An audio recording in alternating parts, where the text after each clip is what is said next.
The United Kingdom of Great Britain and Northern Ireland, commonly known as the United Kingdom UK or Britain, is a sovereign country in northwestern Europe, off the northwestern coast of the European mainland. The United Kingdom includes the island of Great Britain, the northeastern part of the island of Ireland, and many smaller islands within the British Isles. Northern Ireland shares a land border with the Republic of Ireland. Otherwise, the United Kingdom is surrounded by the Atlantic Ocean, with the North Sea to the east, the English Channel to the south and the Celtic Sea to the southwest, giving it the 12th longest coastline in the world. The Irish Sea separates Great Britain and Ireland. The total area of the United Kingdom is 94,000 square miles. The United Kingdom is a unitary parliamentary democracy and constitutional monarchy. The monarch is Queen Elizabeth II, who has reigned since 1952. The United Kingdom's capital is London, a global city and financial centre with an urban area population of 10.3 million. The United Kingdom consists of 4 countries: England, Scotland, Wales and Northern Ireland. Their capitals are London, Edinburgh, Cardiff and Belfast, respectively. Other than England, the constituent countries have their own devolved governments, each with varying powers. Other major British cities include Birmingham, Glasgow, Edinburgh, Leeds, Liverpool, and Manchester. The union between the Kingdom of England, which included Wales, and the Kingdom of Scotland in 1707 to form the Kingdom of Great Britain, followed by the union in 1801 of Great Britain with the Kingdom of Ireland, created the United Kingdom of Great Britain and Ireland. 5/6 of Ireland seceded from the UK in 1922. Leaving the present formulation of the United Kingdom of Great Britain and Northern Ireland. The UK's name was adopted in 1927 to reflect the change. The nearby Isle of Man, Bailiwick of Guernsey and Bailiwick of Jersey are not part of the UK, being Crown dependencies with the British government responsible for defence and international representation. There are also 14 British overseas territories, the last remnants of the British Empire which, at its height in the 1920s, encompassed almost a quarter of the world's landmass and was the largest empire in history.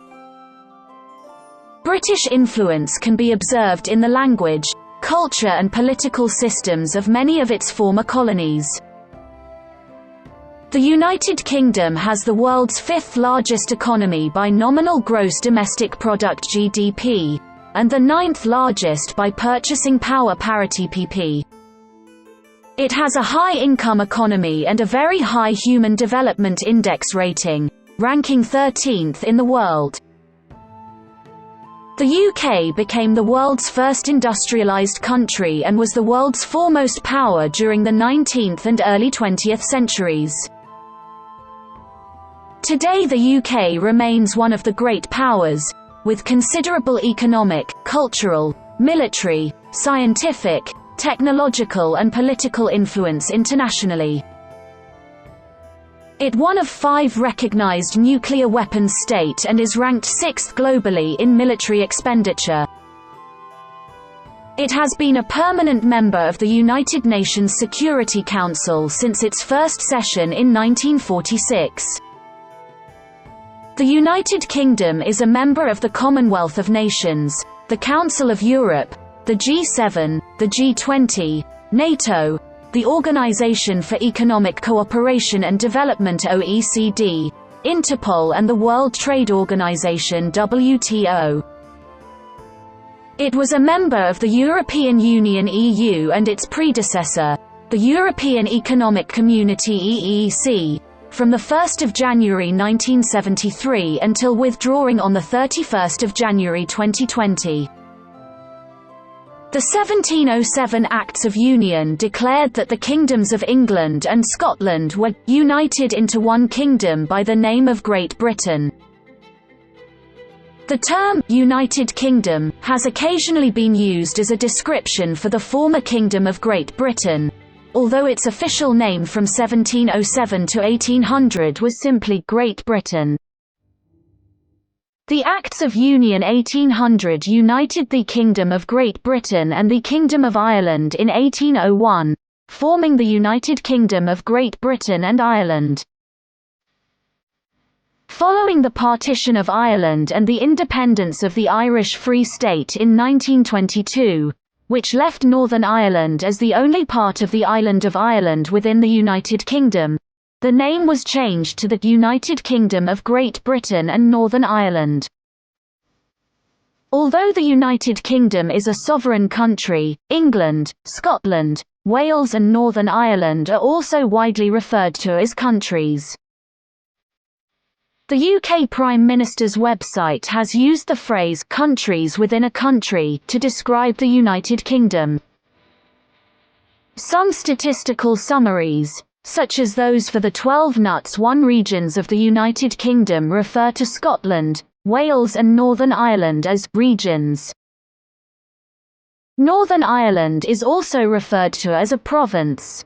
With regard to Northern Ireland, the descriptive name used can be controversial, with the choice often revealing one's political preferences.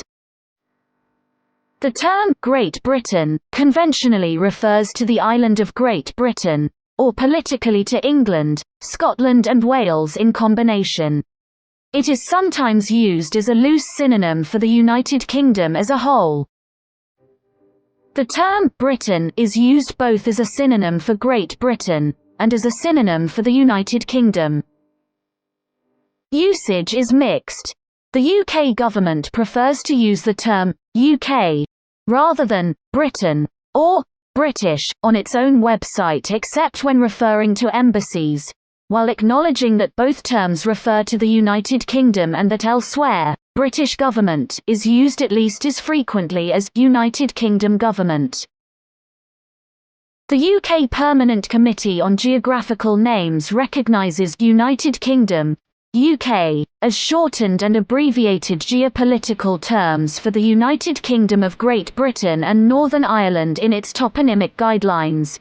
It does not list Britain, but notes it is only the one specific nominal term, Great Britain, which invariably excludes Northern Ireland. The BBC historically preferred to use Britain as shorthand only for Great Britain, though the present style guide does not take a position except that Great Britain excludes Northern Ireland.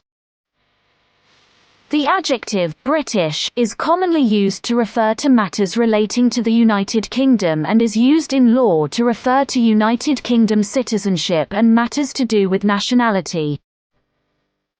People of the United Kingdom use a number of different terms to describe their national identity and may identify themselves as being British, English, Scottish, Welsh, Northern Irish, or as having a combination of different national identities. The official designation for a citizen of the United Kingdom is British citizen. Settlement by anatomically modern humans of what was to become the United Kingdom occurred in waves beginning by about 30,000 years ago. By the end of the region's prehistoric period, the population is thought to have belonged, in the main, to a culture termed Insular Celtic, comprising Brittonic Britain and Gaelic Ireland. The Roman conquest, beginning in 43 AD, and the 400-year rule of southern Britain, was followed by an invasion by Germanic Anglo-Saxon settlers, reducing the Brittonic area mainly to what was to become Wales, Cornwall and, until the latter stages of the Anglo-Saxon settlement, the Hen Ogledd, northern England and parts of southern Scotland. Most of the region settled by the Anglo-Saxons became unified as the Kingdom of England in the 10th century. Meanwhile, Gaelic speakers in northwest Britain with connections to the northeast of Ireland and traditionally supposed to have migrated from there in the 5th century united with the Picts to create the Kingdom of Scotland in the 9th century. In 1066, the Normans and their Breton allies invaded England from northern France. After conquering England, they seized large parts of Wales, conquered much of Ireland and were invited to settle in Scotland, bringing to each country feudalism on the northern French model and Norman French culture.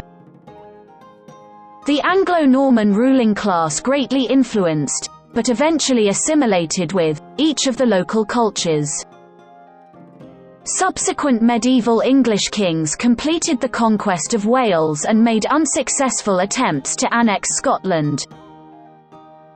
Asserting its independence in the 1320 Declaration of Arbroath, Scotland maintained its independence thereafter, albeit in near constant conflict with England. The English monarchs, through inheritance of substantial territories in France and claims to the French crown, were also heavily involved in conflicts in France, most notably the 100 Years' War, while the kings of Scots were in an alliance with the French during this period. Early modern Britain saw religious conflict resulting from the Reformation and the introduction of Protestant state churches in each country. Wales was fully incorporated into the Kingdom of England, and Ireland was constituted as a kingdom in personal union with the English crown. In what was to become Northern Ireland, the lands of the independent Catholic Gaelic nobility were confiscated and given to Protestant settlers from England and Scotland. In 1603, the kingdoms of England, Scotland and Ireland were united in a personal union when James VI, King of Scots, inherited the crowns of England and Ireland and moved his court from Edinburgh to London. Each country nevertheless remained a separate political entity and retained its separate political, legal, and religious institutions. In the mid-17th century, all three kingdoms were involved in a series of connected wars, including the English Civil War, which led to the temporary overthrow of the monarchy, with the execution of King Charles I, and the establishment of the short-lived Unitary Republic of the Commonwealth of England, Scotland and Ireland. During the 17th and 18th centuries, British sailors were involved in acts of piracy, attacking and stealing from ships off the coast of Europe and the Caribbean. Although the monarchy was restored, the interregnum along with the Glorious Revolution of 1688 and the subsequent Bill of Rights 1689, and the Claim of Right Act 1689 ensured that, unlike much of the rest of Europe, royal absolutism would not prevail, and a professed Catholic could never accede to the throne. The British Constitution would develop on the basis of constitutional monarchy and the parliamentary system. With the founding of the Royal Society in 1660, science was greatly encouraged. During this period, particularly in England, the development of naval power and the interest in voyages of discovery led to the acquisition and settlement of overseas colonies, particularly in North America and the Caribbean. Though previous attempts at uniting the two kingdoms within Great Britain in 1606, 1667, and 1689 had proved unsuccessful, the attempt initiated in 1705 led to the Treaty of Union of 1706 being agreed and ratified by both parliaments. On 1 May 1707, the Kingdom of Great Britain was formed, the result of Acts of Union being passed by the Parliaments of England and Scotland to ratify the 1706 Treaty of Union and so unite the two kingdoms. In the 18th century, cabinet government developed under Robert Walpole, in practice the first Prime Minister. A series of Jacobite uprisings sought to remove the Protestant House of Hanover from the British throne and restore the Catholic House of Stuart. The Jacobites were finally defeated at the Battle of Culloden in 1746, after which the Scottish Highlanders were brutally suppressed. The British colonies in North America that broke away from Britain in the American War of Independence became the United States of America, recognized by Britain in 1783. British imperial ambition turned towards Asia, particularly to India. Britain played a leading part in the Atlantic slave trade, mainly between 1662 and 1807, when British or British colonial ships transported nearly 3.3 million slaves from Africa. The slaves were taken to work on plantations in British possessions, principally in the Caribbean but also North America. Slavery coupled with the Caribbean sugar industry had a significant role in strengthening and developing the British economy in the 18th century. However, Parliament banned the trade in 1807, banned slavery in the British Empire in 1833, and Britain took a leading role in the movement to abolish slavery worldwide through the blockade of Africa and pressing other nations to end their trade with a series of treaties. The world's oldest international human rights organization, Anti-Slavery International, was formed in London in 1839. The term United Kingdom became official in 1801 when the Parliaments of Great Britain and Ireland each passed an Act of Union, uniting the two kingdoms and creating the United Kingdom of Great Britain and Ireland. After the defeat of France at the end of the Revolutionary and Napoleonic Wars, the United Kingdom emerged as the principal naval and imperial power of the 19th century, with London the largest city in the world from about 1830. Unchallenged at sea, British dominance was later described as Pax Britannica, British peace, a period of relative peace among the great powers during which the British Empire became the global hegemon and adopted the role of global policeman. By the time of the Great Exhibition of 1851, Britain was described as the workshop of the world. From 1853 to 1856, Britain took part in the Crimean War, allied with the Ottoman Empire in the fight against the Russian Empire, participating in the naval battles of the Baltic Sea known as the Aland War in the Gulf of Bothnia and the Gulf of Finland, among others.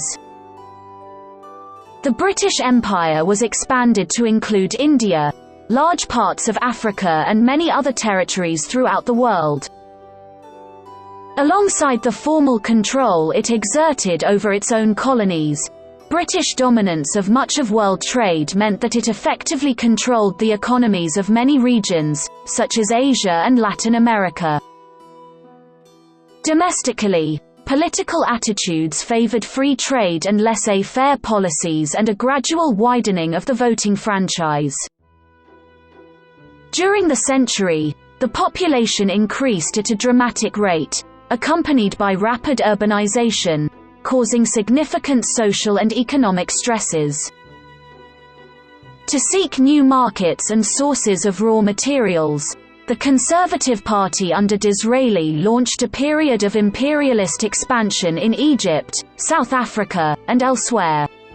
Canada, Australia, and New Zealand became self-governing dominions. After the turn of the century, Britain's industrial independent, initially with Dominion status in 1922, and unambiguously independent in 1931. Northern Ireland remained part of the United Kingdom. The 1928 Act widened suffrage by giving women electoral equality with men. A wave of strikes in the mid-1920s culminated in the general strike of 1926. Britain had still not recovered from the effects of the war when the Great Depression occurred. This led to considerable unemployment and hardship in the old industrial areas, as well as political and social unrest in the 1930s, with rising membership in communist and socialist parties. A coalition government was formed in 1931. Nonetheless, Britain was a very wealthy country, formidable in arms, ruthless in pursuit of its interests, and sitting at the heart of a global production system. After Nazi Germany invaded Poland, Britain entered the Second World War by declaring war on Germany in 1939. Winston Churchill became Prime Minister and head of a coalition government in 1940. Despite the defeat of its European allies in the first year of the war, Britain and its empire continued the fight alone against Germany. Churchill engaged industry, scientists, and engineers to advise and support the government and the military in the prosecution of the war effort. In 1940, the Royal Air Force defeated the German Luftwaffe in a struggle for control of the skies in the Battle of Britain. Urban areas suffered heavy bombing during the Blitz. The Grand Alliance of Britain, the United States and the Soviet Union formed in 1941, leading the Allies against the Axis powers.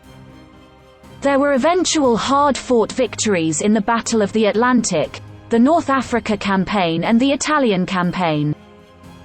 British forces played an important role in the Normandy landings of 1944 and the liberation of Europe, achieved with its allies the United States, the Soviet Union and other Allied countries. The British Army led the Burma campaign against Japan and the British Pacific Fleet fought Japan at sea.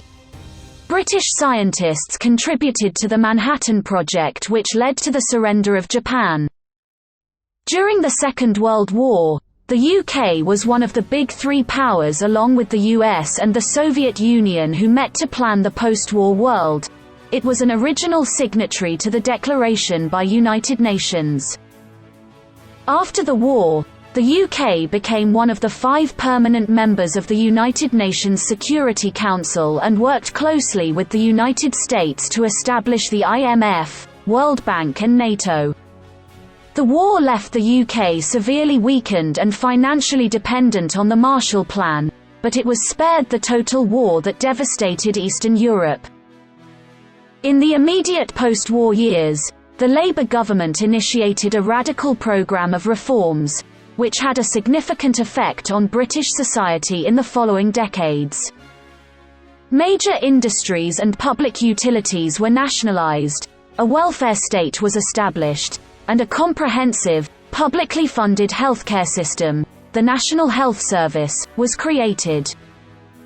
The rise of nationalism in the colonies coincided with Britain's now much diminished economic position, so that a policy of decolonisation was unavoidable.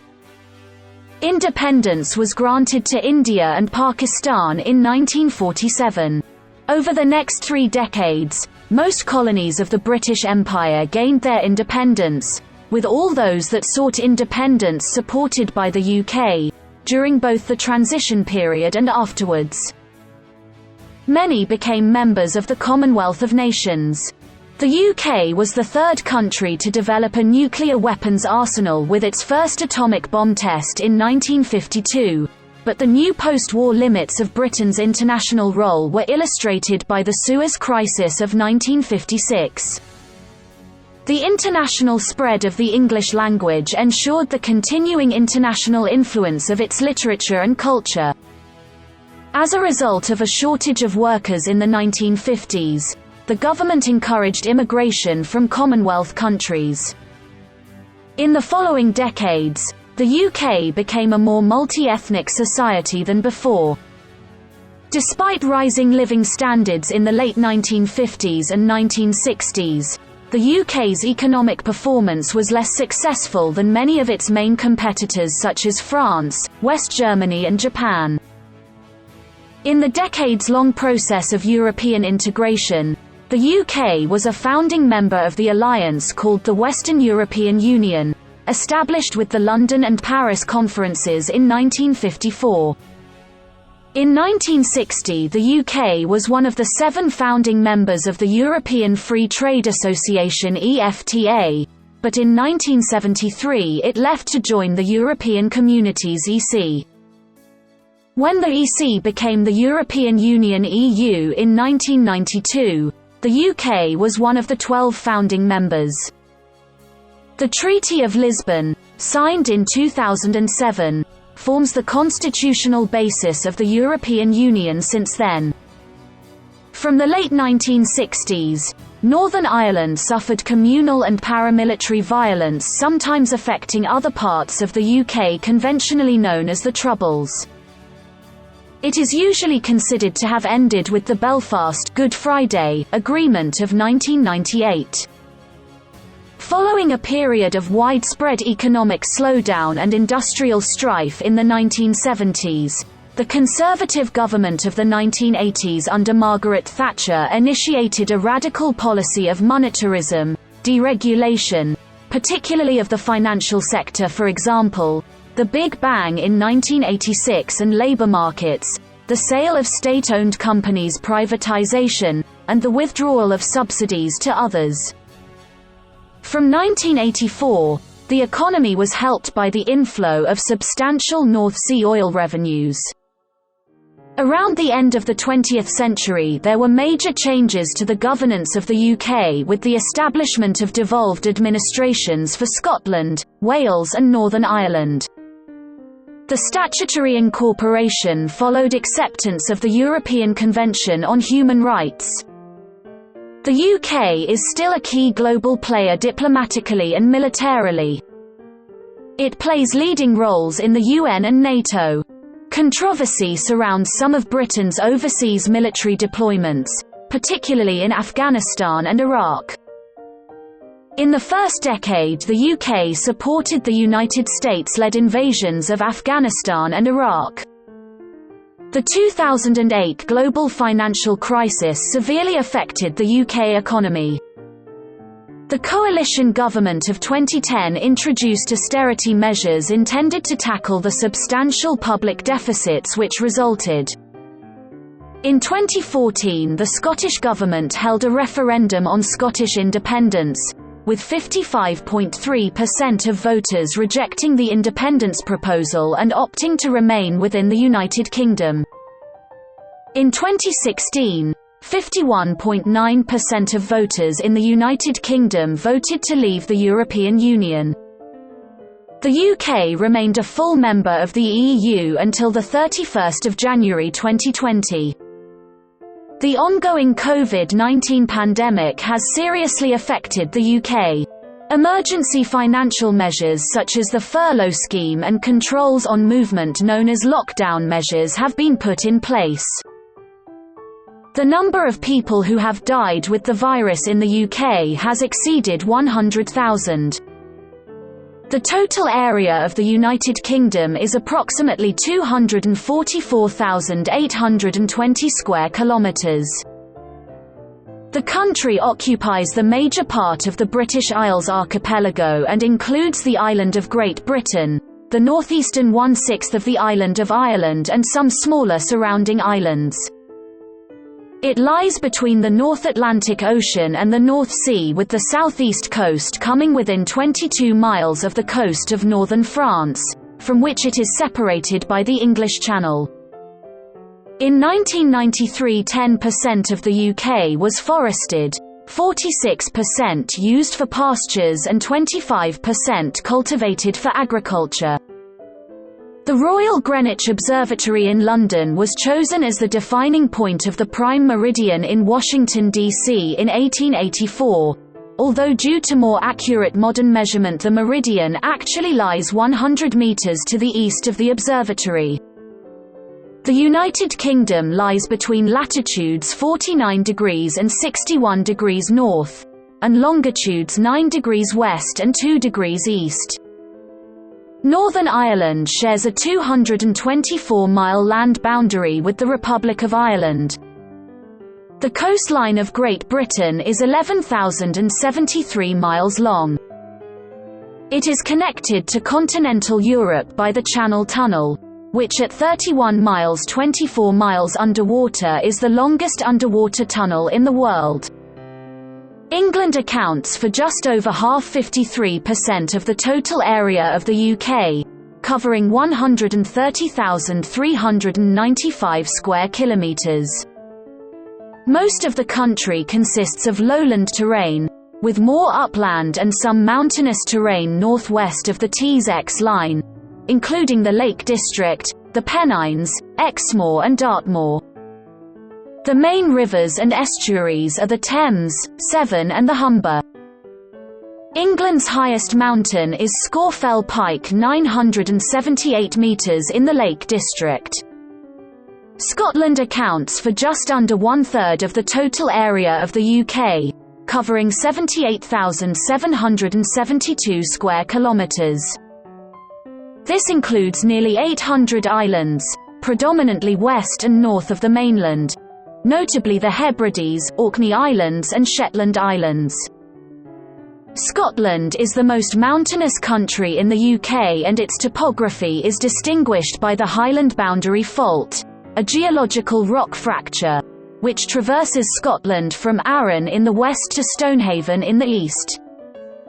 The fault separates two distinctively different regions, namely the Highlands to the north and west and the Lowlands to the south and east.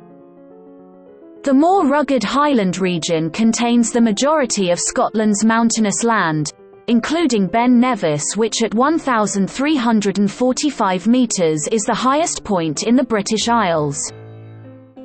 Lowland areas, especially the narrow waste of land between the Firth of Clyde and the Firth of Forth known as the Central Belt, are flatter and home to most of the population, including Glasgow, Scotland's largest city, and Edinburgh, its capital and political centre, although upland and mountainous terrain lies within the southern uplands.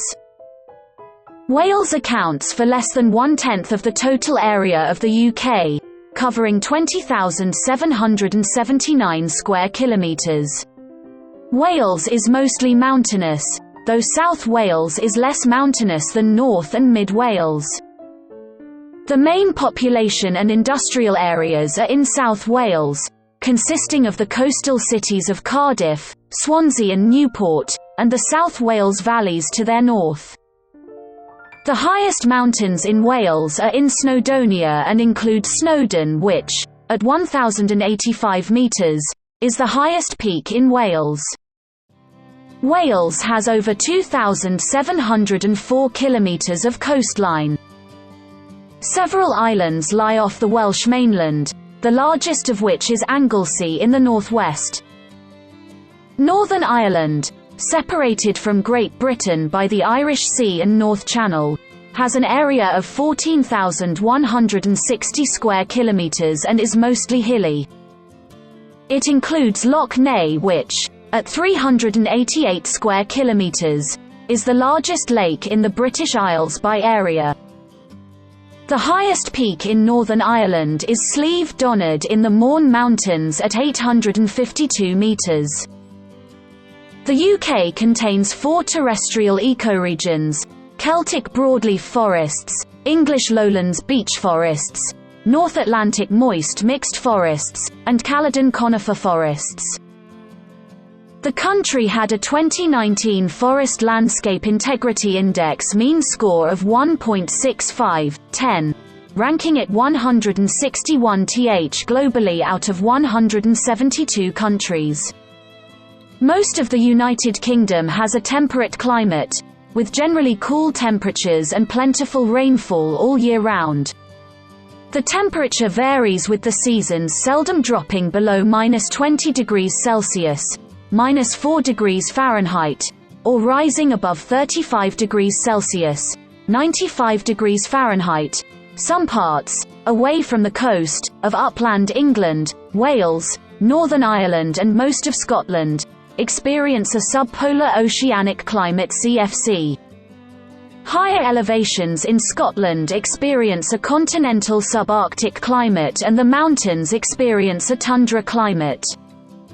The prevailing wind is from the southwest and bears frequent spells of mild and wet weather from the Atlantic Ocean, although the eastern parts are mostly sheltered from this wind since the majority of the rain falls over the western regions. The eastern parts are therefore the driest. Atlantic currents, warmed by the Gulf Stream, bring mild winters, especially in the west where winters are wet and even more so over high ground. Summers are warmest in the southeast of England and coolest in the north.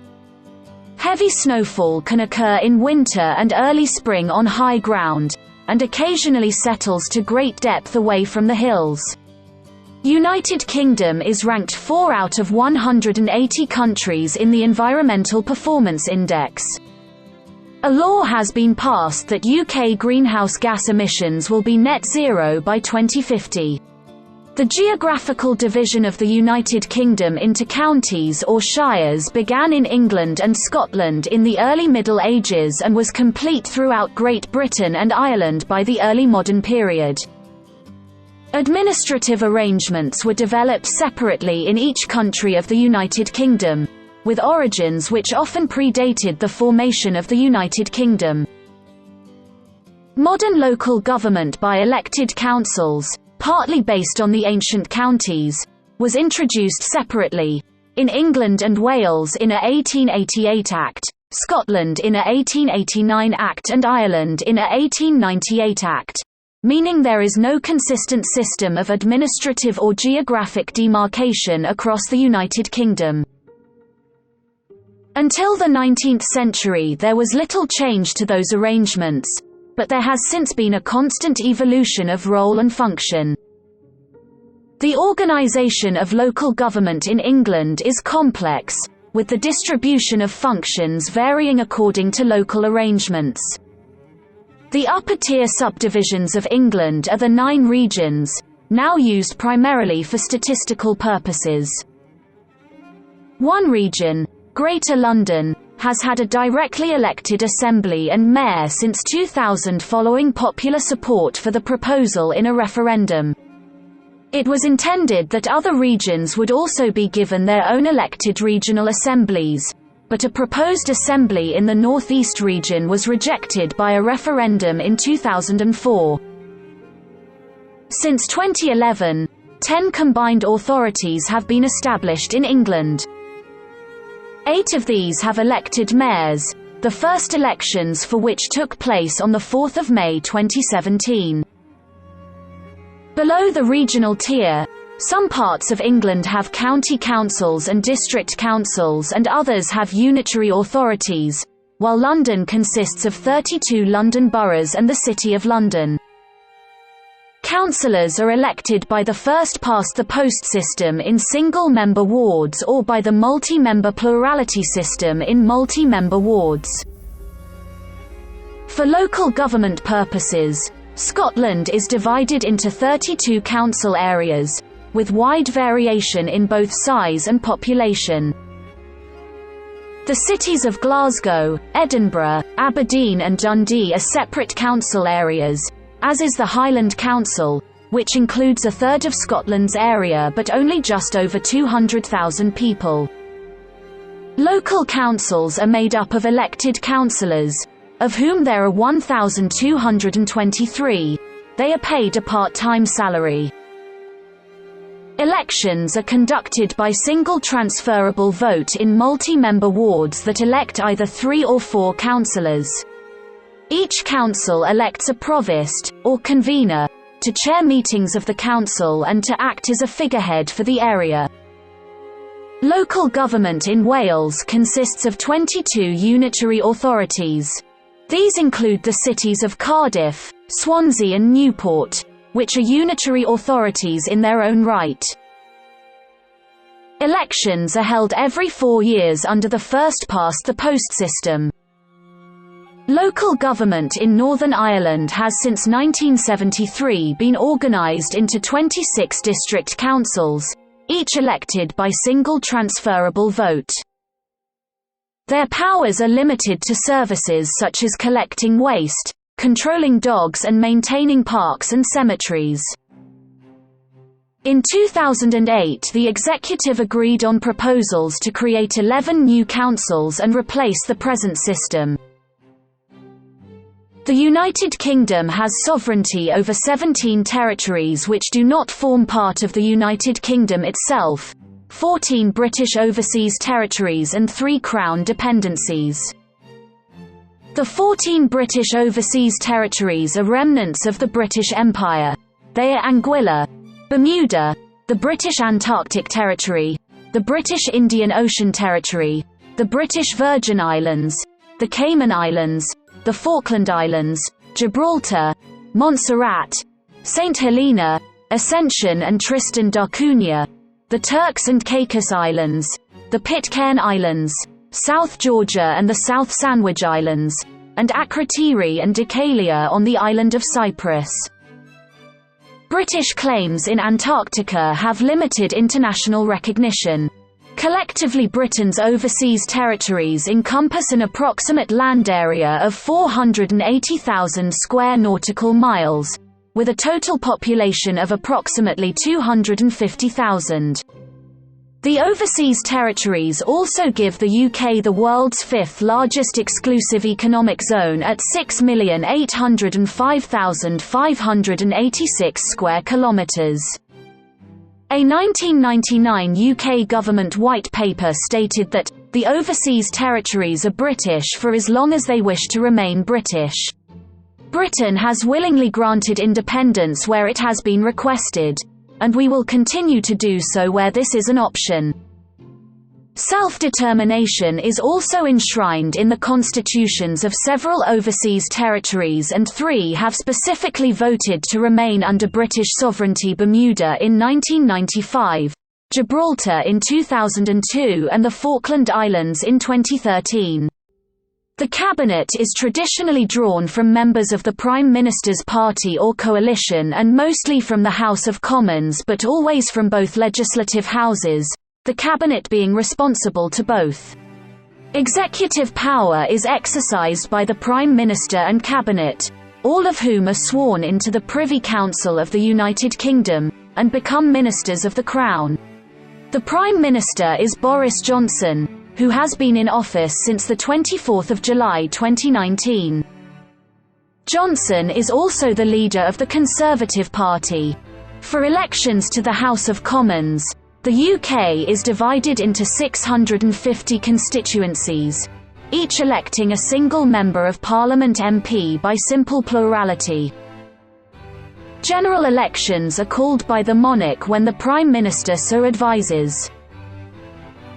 Prior to the Fixed-Term Parliaments Act 2011, the Parliament Acts 1911 and 1949 required that a new election must be called no later than 5 years after the previous general election. The Conservative Party, the Labour Party and the Liberal Democrats, formerly known as the Liberal Party, have, in modern times, been considered the UK's 3 major political parties, representing the British traditions of conservatism, socialism and liberalism, respectively, though the Scottish National Party has been the 3rd largest party by number of seats won, ahead of the Liberal Democrats, in all 3 elections that have taken place since the 2014 Scottish independence referendum. Most of the remaining seats were won by parties that contest elections only in one part of the UK, Plaid Cymru Wales only, and the Democratic Unionist Party and Sinn Féin Northern Ireland only. In accordance with party policy, no elected Sinn Féin members of Parliament have ever attended the House of Commons to speak on behalf of their constituents because of the requirement to take an oath of allegiance to the monarch.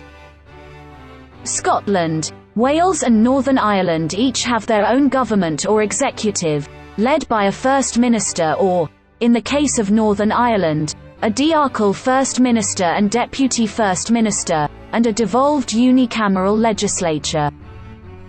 England, the largest country of the United Kingdom, has no devolved executive or legislature and is administered and legislated for directly by the UK's government and Parliament on all issues. This situation has given rise to the so-called West Lothian question, which concerns the fact that members of Parliament from Scotland, Wales and Northern Ireland can vote, sometimes decisively, on matters that affect only England. The 2013 Mackay Commission on this recommended that laws affecting only England should need support from a majority of English members of Parliament. The Scottish Government and Parliament have wide-ranging powers over any matter that has not been specifically reserved to the UK Parliament, including education, healthcare, Scots law and local government. In 2012, the UK and Scottish governments signed the Edinburgh Agreement setting out the terms for a referendum on Scottish independence in 2014.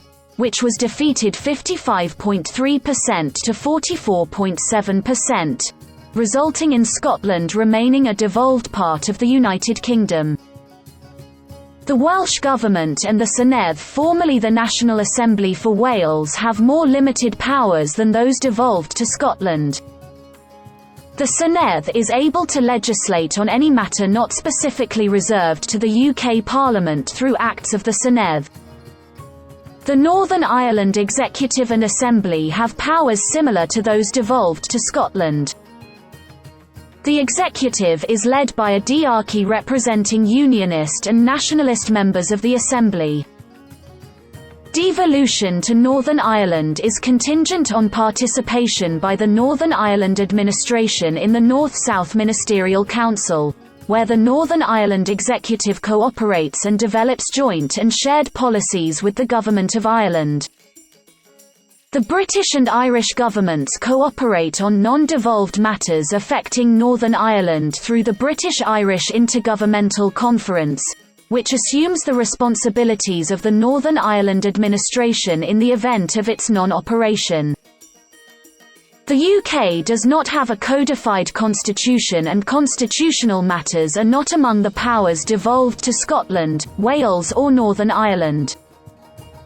Under the doctrine of parliamentary sovereignty, the UK Parliament could, in theory, therefore, abolish the Scottish Parliament, Senedd or Northern Ireland Assembly.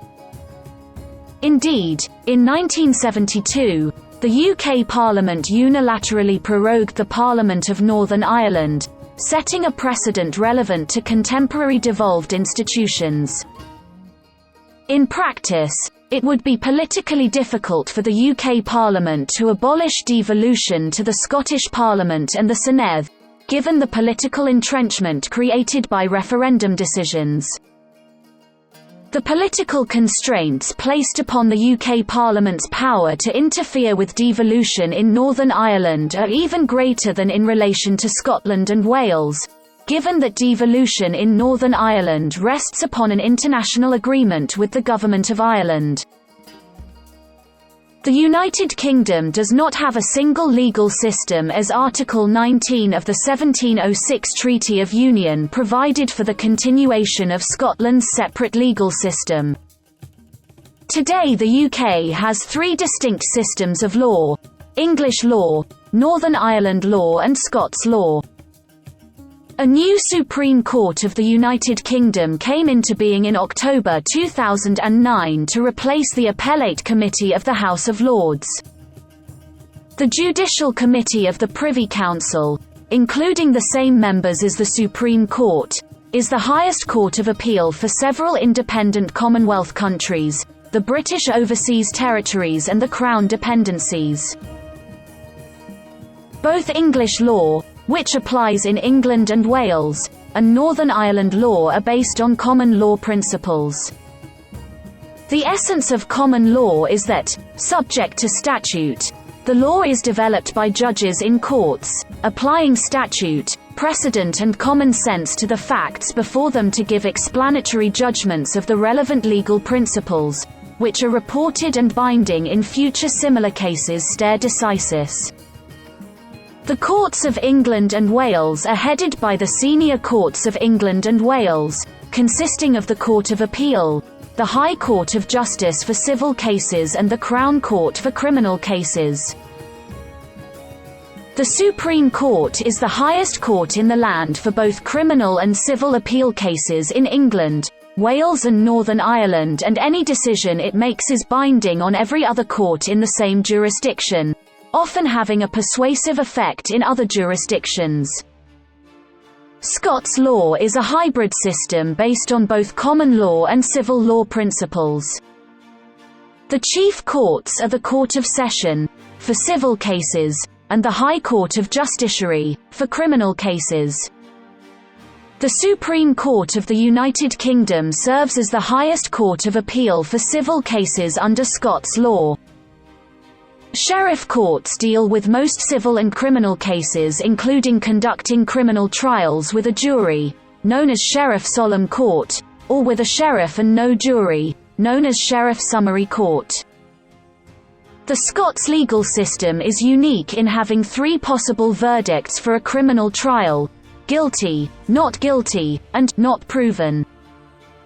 Both not guilty and not proven result in an acquittal. Crime in England and Wales increased in the period between 1981 and 1995, though since that peak there has been an overall fall of 66% in recorded crime from 1995 to 2015, according to crime statistics. The prison population of England and Wales has increased to 86,000, giving England and Wales the highest rate of incarceration in Western Europe at 148 per 100,000. Her Majesty's Prison Service, which reports to the Ministry of Justice, manages most of the prisons within England and Wales. The murder rate in England and Wales has stabilised in the first half of the 2010s with a murder rate around 1 per 100,000, which is half the peak in 2002 and similar to the rate in the 1980s. Crime in Scotland fell slightly in 2014-2015 to its lowest level in 39 years, with 59 killings for a murder rate of 1.1 per 100,000.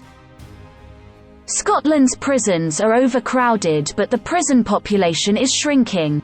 The UK is a permanent member of the United Nations Security Council, a member of NATO, the Commonwealth of Nations, the G7 finance ministers, the G7 Forum, the G20, the OECD, the WTO, the Council of Europe and the OSCE. The UK is said to have a special relationship with the United States and a close partnership with France, the Entente Cordiale, and shares nuclear weapons technology with both countries. The Anglo-Portuguese alliance is considered to be the oldest binding military alliance in the world. The UK is also closely linked with the Republic of Ireland. The two countries share a common travel area and cooperate through the British-Irish Intergovernmental Conference and the British-Irish Council. Britain's global presence and influence is further amplified through its trading relations, foreign investments, official development assistance and military engagements. Canada, Australia and New Zealand, all of which are former colonies of the British Empire, are the most favourably viewed countries in the world by British people. Her Majesty's Armed Forces consist of 3 professional service branches: the Royal Navy and Royal Marines forming the Naval Service, the British Army and the Royal Air Force. The armed forces of the United Kingdom are managed by the Ministry of Defence and controlled by the Defence Council, chaired by the Secretary of State for Defence. The Commander-in-Chief is the British monarch, to whom members of the forces swear an oath of allegiance. The armed forces are charged with protecting the UK and its overseas territories, promoting the UK's global security interests and supporting international peacekeeping efforts. They are active and regular participants in NATO, including the Allied Rapid Reaction Corps, as well as the 5 Power Defence Arrangements, RIMPAC, and other worldwide coalition operations. Overseas garrisons and facilities are maintained in Ascension Island, Bahrain, Belize, Brunei, Canada, Cyprus, Diego Garcia, the Falkland Islands, Germany, Gibraltar, Kenya, Oman, Qatar and Singapore. The British Armed Forces played a key role in establishing the British Empire as the dominant world power in the 18th, 19th and early 20th centuries. By emerging victorious from conflicts, Britain has often been able to decisively influence world events. Since the end of the British Empire, the UK has remained a major military power. Following the end of the Cold War, defence policy has a stated assumption that the most demanding operations will be undertaken as part of a coalition. According to sources which include the Stockholm International Peace Research Institute and the International Institute for Strategic Studies, the UK has either the fourth or the fifth highest military expenditure. Total defence spending amounts to 2.0% of national GDP. The UK has a partially regulated market economy. Based on market exchange rates, the UK is today the fifth largest economy in the world and the second largest in Europe after Germany. Home Treasury, led by the Chancellor of the Exchequer, is responsible for developing and executing the government's public finance policy and economic policy. The Bank of England is the UK's central bank and is responsible for issuing notes and coins in the nation's currency, the pound sterling. Banks in Scotland and Northern Ireland retain the right to issue their own notes, subject to retaining enough Bank of England notes in reserve to cover their issue. The pound sterling is the world's third largest reserve currency after the US dollar and the euro.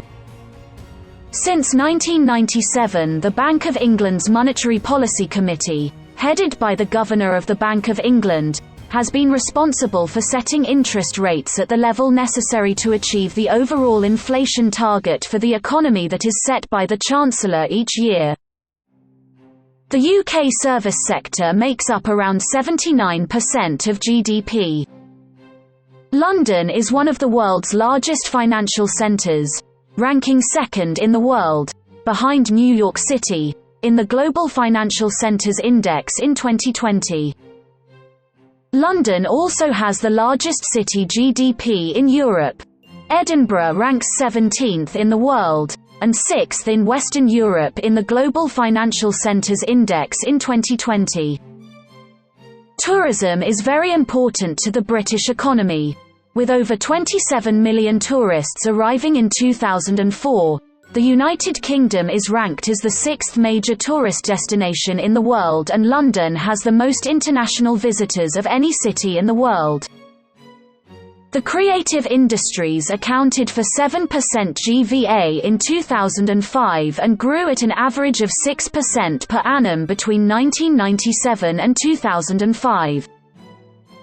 Following the United Kingdom's withdrawal from the European Union, the functioning of the UK internal economic market is enshrined by the United Kingdom Internal Market Act 2020, which ensures trade in goods and services continues without internal barriers across the four countries of the United Kingdom. The Industrial Revolution started in the UK with an initial concentration on the textile industry, followed by other heavy industries such as shipbuilding, coal mining and steelmaking. British merchants, shippers and bankers developed overwhelming advantage over those of other nations, allowing the UK to dominate international trade in the 19th century. As other nations industrialised, coupled with economic decline after two world wars, the United Kingdom began to lose its competitive advantage and heavy industry declined, by degrees, throughout the 20th century. Manufacturing remains a significant part of the economy but accounted for only 16.7% of national output in 2003. The automotive industry employs around 800,000 people, with a turnover in 2015 of £70 billion, generating £34.6 billion of exports, 11.8% of the UK's total export goods. In 2015, the UK produced around 1.6 million passenger vehicles and 94,500 commercial vehicles. The UK is a major centre for engine manufacturing. In 2015, around 2.4 million engines were produced. The UK motorsport industry employs around 41,000 people, comprises around 4,500 companies and has an annual turnover of around £6 billion. The aerospace industry of the UK is the second or third largest national aerospace industry in the world depending upon the method of measurement, and has an annual turnover of around £30 billion. BAE Systems plays a critical role in some of the world's biggest defence aerospace projects. In the UK, the company makes large sections of the Typhoon Eurofighter and assembles the aircraft for the Royal Air Force. It is also a principal subcontractor on the F-35 Joint Strike Fighter, the world's largest single defense project, for which it designs and manufactures a range of components.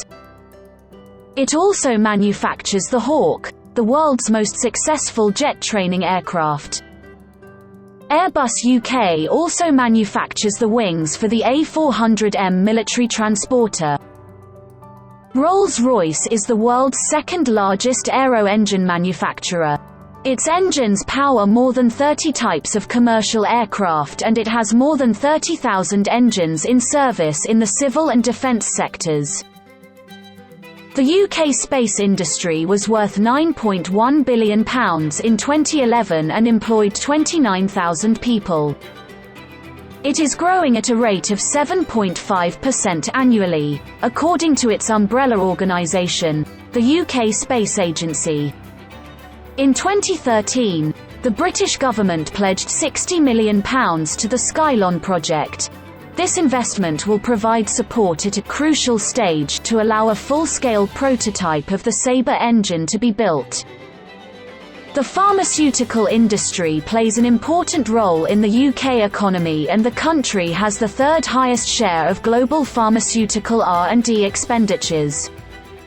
Agriculture is intensive, highly mechanised and efficient by European standards, producing about 60% of food needs with less than 1.6% of the labour force. Around two-thirds of production is devoted to livestock, one-third to arable crops. The UK retains a significant, though much reduced, fishing industry. It is also rich in a number of natural resources including coal, petroleum, natural gas, tin, limestone, iron ore, salt, clay, chalk, gypsum, lead, silica, and an abundance of arable land. In the final quarter of 2008, the UK economy officially entered recession for the first time since 1991. Following the likes of the United States, France and many major economies, in 2013, the UK lost its top AAA credit rating for the first time since 1978 with Moody's and Fitch Credit Agency, but, unlike the other major economies, retained its AAA rating with Standard & Poor's. By the end of 2014, UK growth was the fastest in both the G7 and in Europe, and by September 2015, the unemployment rate was down to a 7-year low of 5.3%.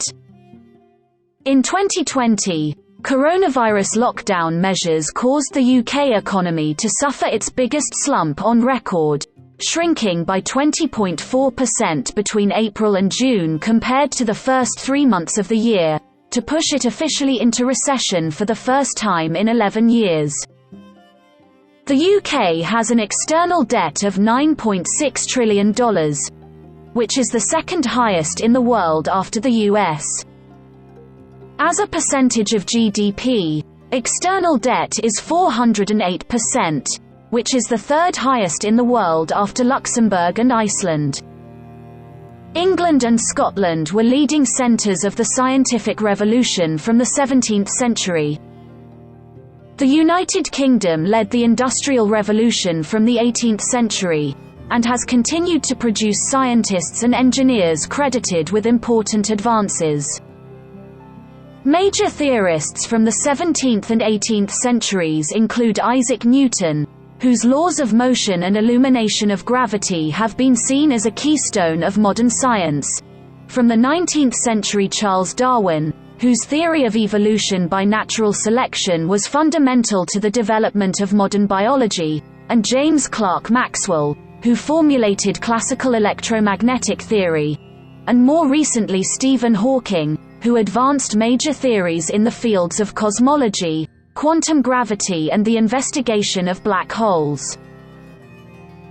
Major scientific discoveries from the 18th century include hydrogen by Henry Cavendish, from the 20th century penicillin by Alexander Fleming, and the structure of DNA by Francis Crick and others.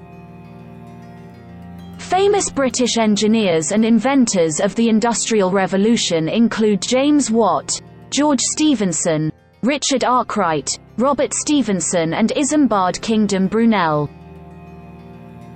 Other major engineering projects and applications by people from the UK include the steam locomotive, developed by Richard Trevithick and Andrew Vivian.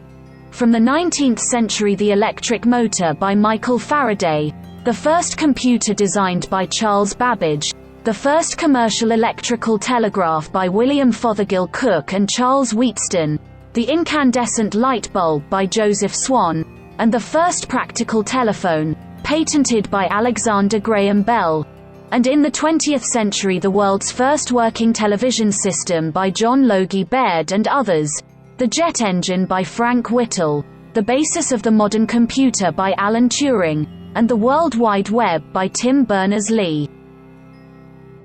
Scientific research and development remains important in British universities, with many establishing science parks to facilitate production and cooperation with industry. Between 2004 and 2008, the UK produced 7% of the world's scientific research papers and had an 8% share of scientific citations, the third and second highest in the world after the United States and China, respectively. Scientific journals produced in the UK include Nature, the British Medical Journal and The Lancet.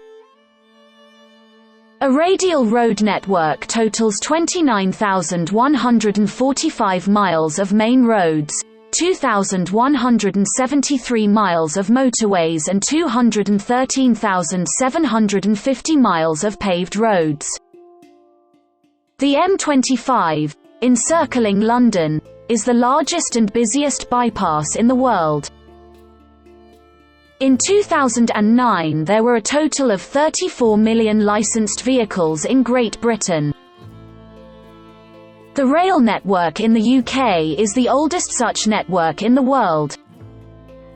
The system consists of 5 high-speed main lines: the West Coast, East Coast, Midland, Great Western and Great Eastern, which radiate from London to the rest of the country, augmented by regional rail lines and dense commuter networks within the major cities.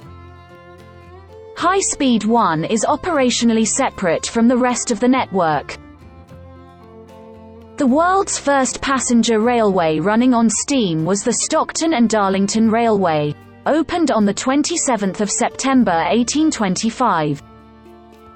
Just under 5 years later, the world's first intercity railway was the Liverpool and Manchester Railway, designed by George Stephenson and opened by the Prime Minister, the Duke of Wellington, on the 15th of September 1830. The network grew rapidly as a patchwork of literally hundreds of separate companies during the Victorian era. The UK has a railway network of 10,072 miles in Great Britain and 189 miles in Northern Ireland. Railways in Northern Ireland are operated by NI Railways, a subsidiary of state-owned Translink. In Great Britain, the British rail network was privatised between 1994 and 1997, which was followed by a rapid rise in passenger numbers.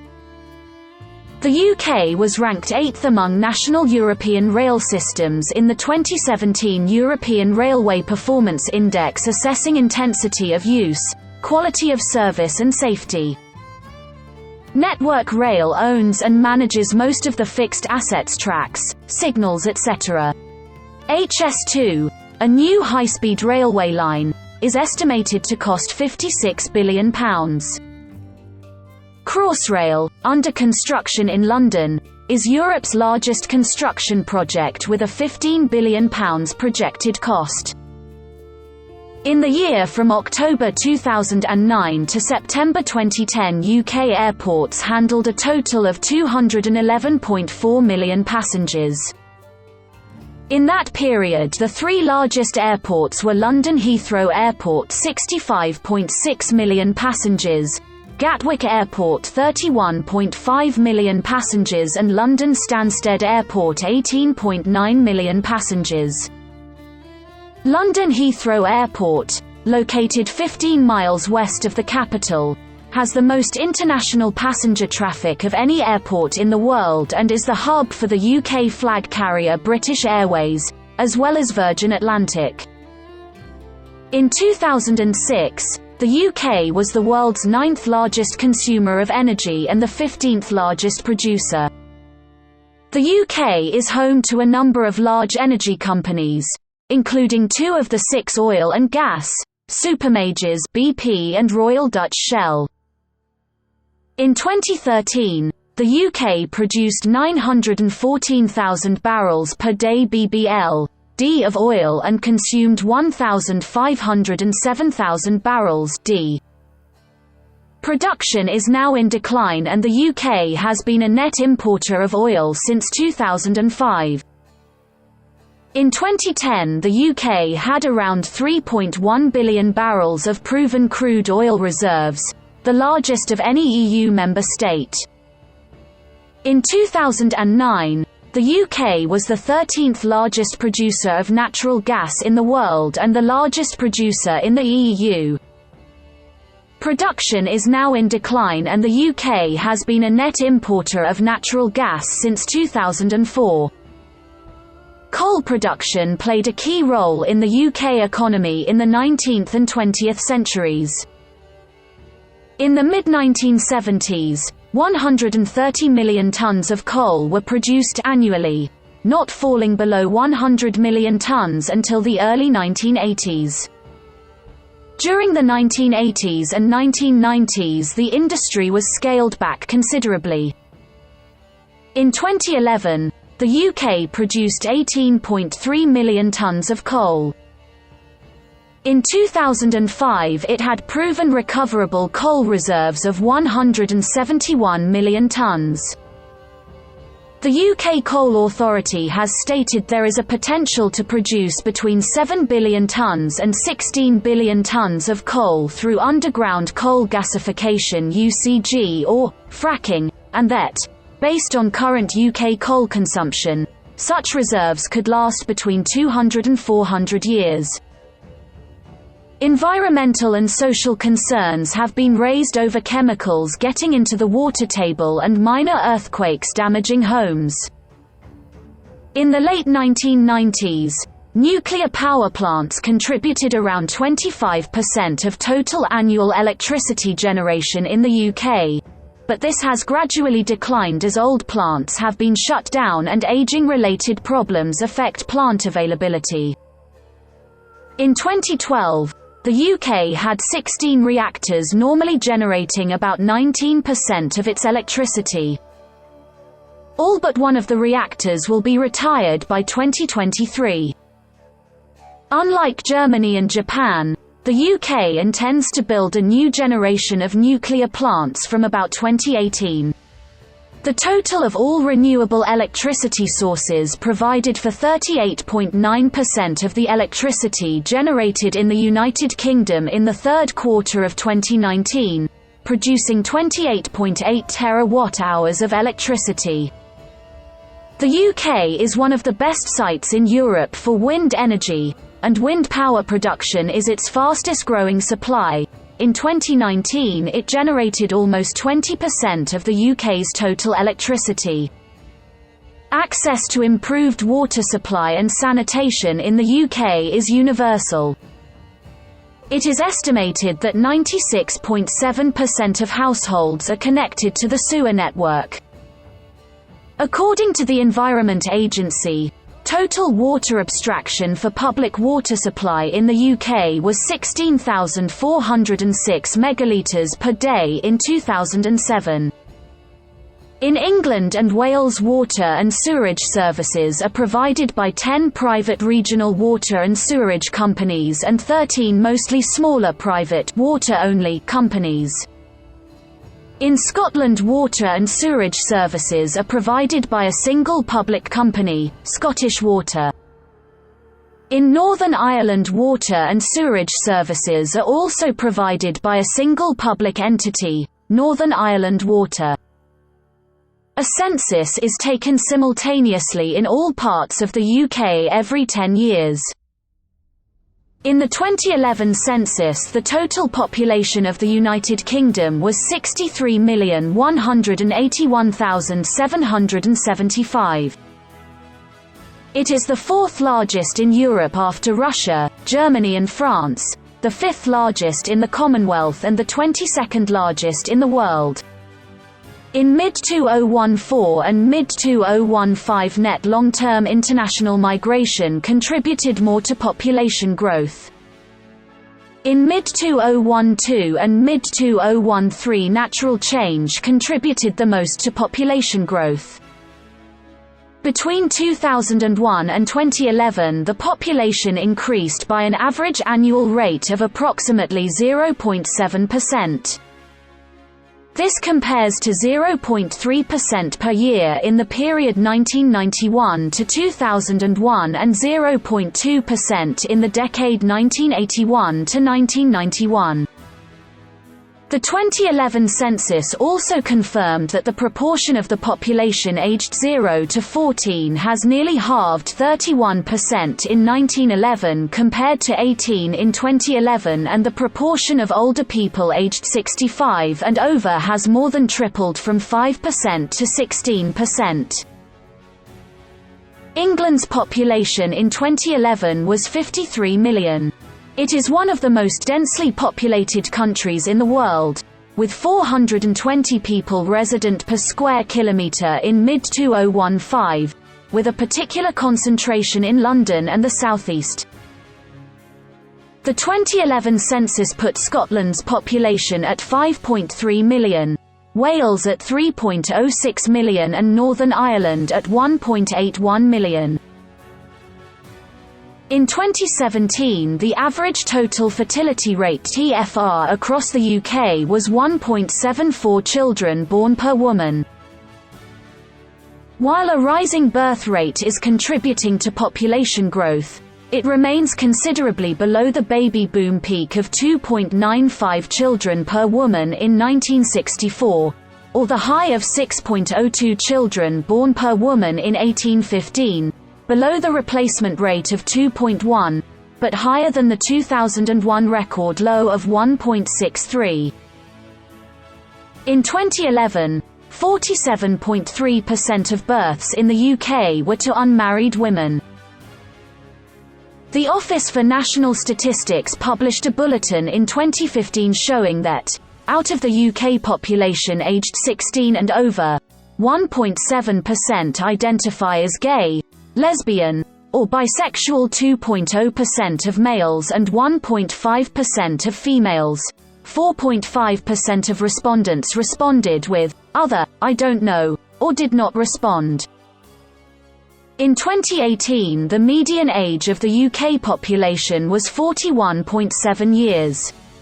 Historically, indigenous British people were thought to be descended from the various ethnic groups that settled there before the 12th century: the Celts, Romans, Anglo-Saxons, Norse and the Normans. Welsh people could be the oldest ethnic group in the UK. A 2006 genetic study shows that more than 50% of England's gene pool contains Germanic Y chromosomes. Another 2005 genetic analysis indicates that about 75% of the traceable ancestors of the modern British population had arrived in the British Isles by about 6,200 years ago, at the start of the British Neolithic or Stone Age, and that the British broadly share a common ancestry with the Basque people. The UK has a history of non-white immigration, with Liverpool having the oldest black population in the country dating back to at least the 1730s during the period of the African slave trade. During this period, it is estimated the Afro-Caribbean population of Great Britain was 10,000 to 15,000, which later declined due to the abolition of slavery. The UK also has the oldest Chinese community in Europe, dating to the arrival of Chinese seamen in the 19th century. In 1950, there were probably fewer than 20,000 non-white residents in Britain, almost all born overseas. In 1951, there were an estimated 94,500 people living in Britain who had been born in South Asia, China, Africa and the Caribbean, just under 0.2% of the UK population.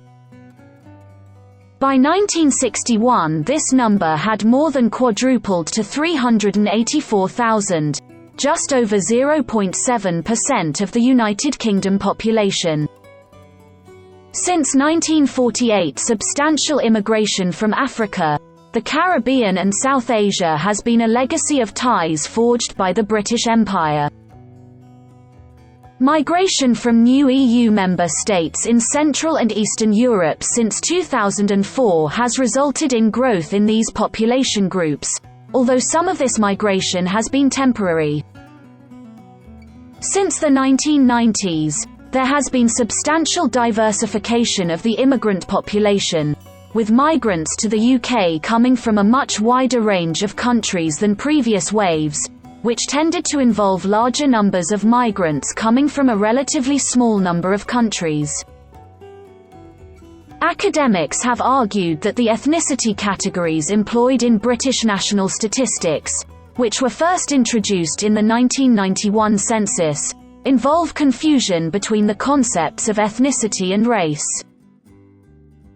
In 2011, 87.2% of the UK population identified themselves as white, meaning 12.8% of the UK population identify themselves as of one of number of ethnic minority groups.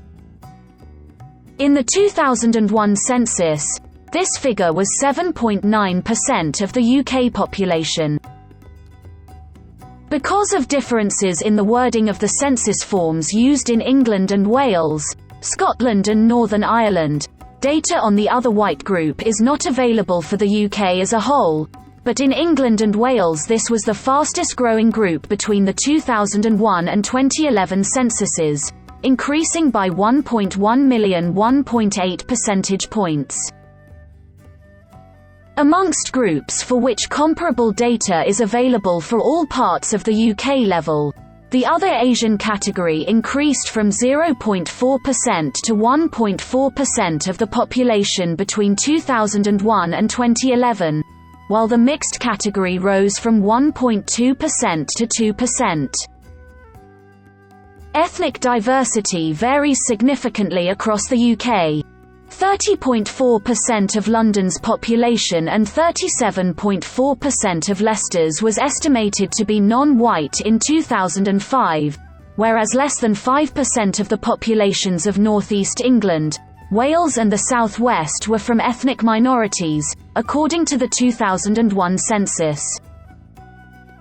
In 2016, 31.4% of primary and 27.9% of secondary pupils at state schools in England were members of an ethnic minority. The 1991 census was the first UK census to have a question on ethnic group. In the 1991 UK census, 94.1% of people reported themselves as being white British, white Irish or white other, with 5.9% of people reporting themselves as coming from other minority groups. The UK's de facto official language is English. It is estimated that 95% of the UK's population are monolingual English speakers. 5.5% of the population are estimated to speak languages brought to the UK as a result of relatively recent immigration. South Asian languages are the largest grouping, which includes Punjabi, Urdu, Bengali, Sylheti, Hindi and Gujarati. According to the 2011 census, Polish has become the second largest language spoken in England and has 546,000 speakers. In 2019, some 750,000 people spoke little or no English. 3 indigenous Celtic languages are spoken in the UK: Welsh, Irish and Scottish Gaelic. Cornish, which became extinct as a first language in the late 18th century, is subject to revival efforts and has a small group of second language speakers. In the 2011 census, approximately 1/5 (19% of the population of Wales said they could speak Welsh, an increase from the 1991 census 18%. In addition, it is estimated that about 200,000 Welsh speakers live in England. In the same census in Northern Ireland, 167,487 people, 10.4%, stated that they had some knowledge of Irish, almost exclusively in the nationalist mainly Catholic population. Over 92,000 people in Scotland, just under 2% of the population, had some Gaelic language ability, including 72% of those living in the Outer Hebrides. The number of children being taught either Welsh or Scottish Gaelic is increasing. Among emigrant-descended populations, some Scottish Gaelic is still spoken in Canada, principally Nova Scotia and Cape Breton Island, and Welsh in Patagonia, Argentina. Scots, a language descended from early Northern Middle English, has limited recognition alongside its regional variant, Ulster Scots in Northern Ireland, without specific commitments to protection and promotion. It is compulsory for pupils to study a second language up to the age of 14 in England. French and German are the 2 most commonly taught second languages in England and Scotland. All pupils in Wales are either taught Welsh as a second language up to age 16, or are taught in Welsh as a first language. Forms of Christianity have dominated religious life in what is now the United Kingdom for over 1,400 years. Although a majority of citizens still identify with Christianity in many surveys, regular church attendance has fallen dramatically since the middle of the 20th century, while immigration and demographic change have contributed to the growth of other faiths, most notably Islam. This has led some commentators to variously describe the UK as a multi-faith, secularized, or post-Christian society. In the 2001 census, 71.6% of all respondents indicated that they were Christians, with the next largest faiths being Islam 2.8%, Hinduism 1.0%, Sikhism 0.6%, Judaism 0.5%, Buddhism 0.3% and all other religions 0.3%. 15% of respondents stated that they had no religion, with a further 7% not stating a religious preference. A Tearfund survey in 2007 showed only 1 in 10 Britons actually attend church weekly. Between the 2001 and 2011 census, there was a decrease in the number of people who identified as Christian by 12%, whilst the percentage of those reporting no religious affiliation doubled. This contrasted with growth in the other main religious group categories, with the number of Muslims increasing by the most substantial margin to a total of about 5%.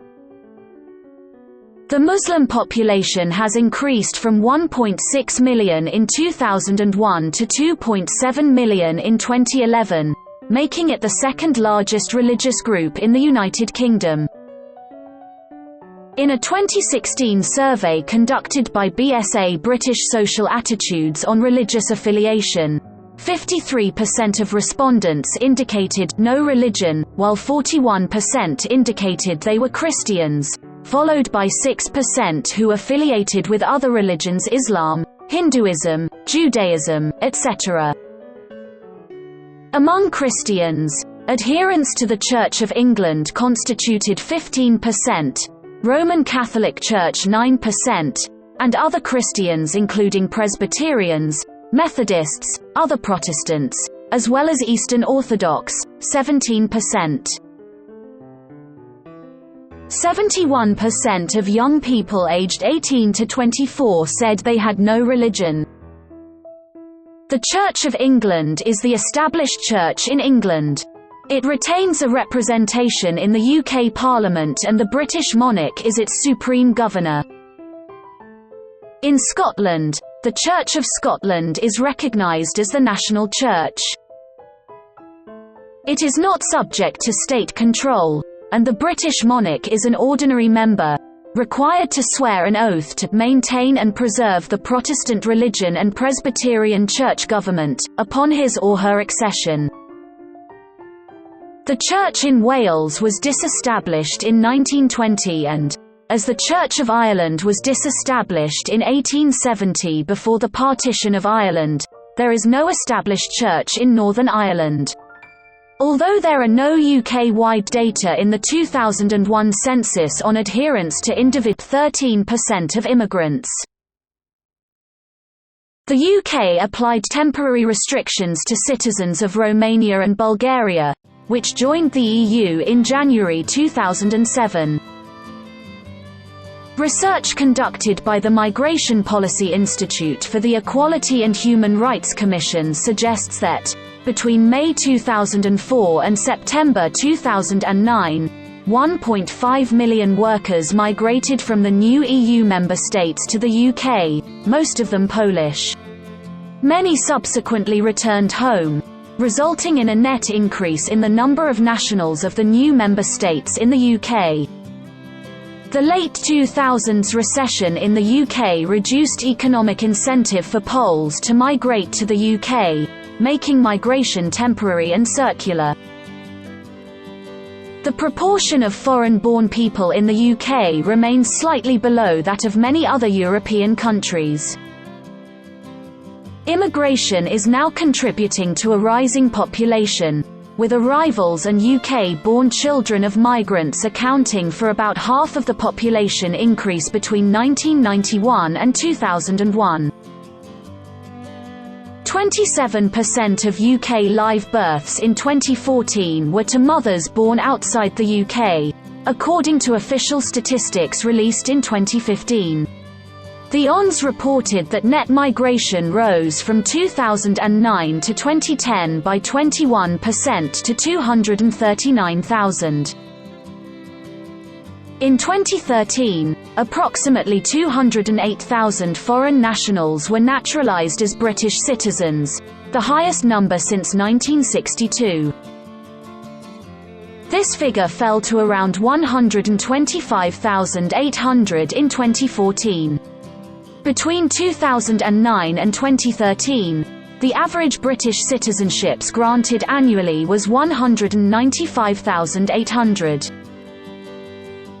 The most common previous nationalities of those naturalized in 2014 were India, Pakistan, the Philippines, Nigeria, Bangladesh, Nepal, China, South Africa, Poland and Somalia. The total number of grants of settlement, which confer permanent residence in the UK but not citizenship, was approximately 154,700 in 2013, higher than the previous 2 years. In 2008, the British government introduced a points-based immigration system for immigration from outside the European Economic Area to replace former schemes, including the Scottish Government's Fresh Talent Initiative. In June 2010, a temporary limit on immigration from outside the EU was introduced, aiming to discourage applications before a permanent cap was imposed in April 2011. Emigration was an important feature of British society in the 19th century. Between 1815 and 1930, around 11.4 million people emigrated from Britain and 7.3 million from Ireland. Estimates show that by the end of the 20th century, some 300 million people of British and Irish descent were permanently settled around the globe. Today, at least 5.5 million UK-born people live abroad, mainly in Australia, Spain, the United States and Canada. Education in the United Kingdom is a devolved matter, with each country having a separate education system. Considering the four systems together, about 38% of the United Kingdom population has a university or college degree, which is the highest percentage in Europe, and among the highest percentages in the world. The United Kingdom trails only the United States in terms of representation on lists of top 100 universities.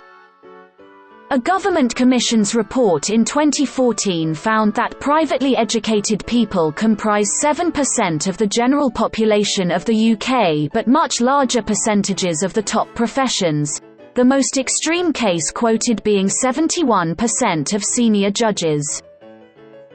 In 2018, more than 57,000 children were being homeschooled in the United Kingdom. Whilst education in England is the responsibility of the Secretary of State for Education, the day-to-day administration and funding of state schools is the responsibility of local authorities. Universally free of charge state education was introduced piecemeal between 1870 and 1944. Education is now mandatory from ages 5 to 16, and in England youngsters must stay in education or training until they are 18. In 2011, the Trends in International Mathematics and Science study TIMSS rated 13 to 14-year-old pupils in England and Wales 10th in the world for maths and 9th for science. The majority of children are educated in state sector schools, a small proportion of which select on the grounds of academic ability. 2 of the top 10 performing schools in terms of GCSE results in 2006 were state-run grammar schools. In 2010, over half of places at the University of Oxford and the University of Cambridge were taken by students from state schools, while the proportion of children in England attending private schools is around 7%, which rises to 18% of those over 16. Education in Scotland is the responsibility of the Cabinet Secretary for Education and Lifelong Learning, with day-to-day administration and funding of state schools the responsibility of local authorities. 2 non-departmental public bodies have key roles in Scottish education. The Scottish Qualifications Authority is responsible for the development, accreditation, assessment and certification of qualifications other than degrees which are delivered at secondary schools, post-secondary colleges of further education and other centres. Learning and Teaching Scotland provides advice, resources and staff development to education professionals. Scotland first legislated for compulsory education in 1496. The proportion of children in Scotland attending private schools is just over 4% in 2016, but it has been falling slowly in recent years. Scottish students who attend Scottish universities pay neither tuition fees nor graduate endowment charges, as fees were abolished in 2001 and the Graduate Endowment Scheme was abolished in 2008. The Welsh Government's Minister for Education has responsibility for education in Wales. A significant number of Welsh students are taught either wholly or largely in the Welsh language. Lessons in Welsh are compulsory for all until the age of 16. As part of the Welsh Government's long-term vision of achieving 1 million Welsh speakers in Wales by 2050, There are plans to increase the proportion of learners in each school year group receiving Welsh medium education from 22% in 2017 to 40% by 2050. Education in Northern Ireland is the responsibility of the Minister of Education, although responsibility at a local level is administered by the Education Authority, which is further sub-divided into 5 geographical areas. The Council for the Curriculum, Examinations and Assessment (CCEA) is the body responsible for advising the government on what should be taught in Northern Ireland's schools, monitoring standards and awarding qualifications. Healthcare in the United Kingdom is a devolved matter, and each country has its own system of private and publicly funded healthcare. Public healthcare is provided to all UK permanent residents and is mostly free at the point of need, being paid for from general taxation. The World Health Organization, in 2000, ranked the provision of healthcare in the United Kingdom as 15th best in Europe and 18th in the world. Since 1979, expenditure on healthcare has been increased significantly to bring it closer to the European Union average. The UK spends around 8.4% of its gross domestic product on healthcare, which is 0.5 percentage points below the Organisation for Economic Cooperation and Development average and about 1 percentage point below the average of the European Union. Regulatory bodies are organised on a UK-wide basis, such as the General Medical Council, the Nursing and Midwifery Council, and non-governmental based, such as the Royal Colleges. Political and operational responsibility for healthcare lies with 4 national executives. Healthcare in England is the responsibility of the UK government. Healthcare in Northern Ireland is the responsibility of the Northern Ireland Executive. Healthcare in Scotland is the responsibility of the Scottish Government, and healthcare in Wales is the responsibility of the Welsh Government. Each national health service has different policies and priorities, resulting in contrasts. The culture of the United Kingdom has been influenced by many factors, including the nation's island status, its history as a Western liberal democracy and a major power, as well as being a political union of 4 countries with each preserving elements of distinctive traditions, customs and symbolism. As a result of the British Empire, British influence can be observed in the language, culture and legal systems of many of its former colonies, including Australia, Canada, India, Ireland, New Zealand, Pakistan, South Africa and the United States. A common culture coined today as the Anglosphere. The substantial cultural influence of the United Kingdom has led it to be described as a cultural superpower.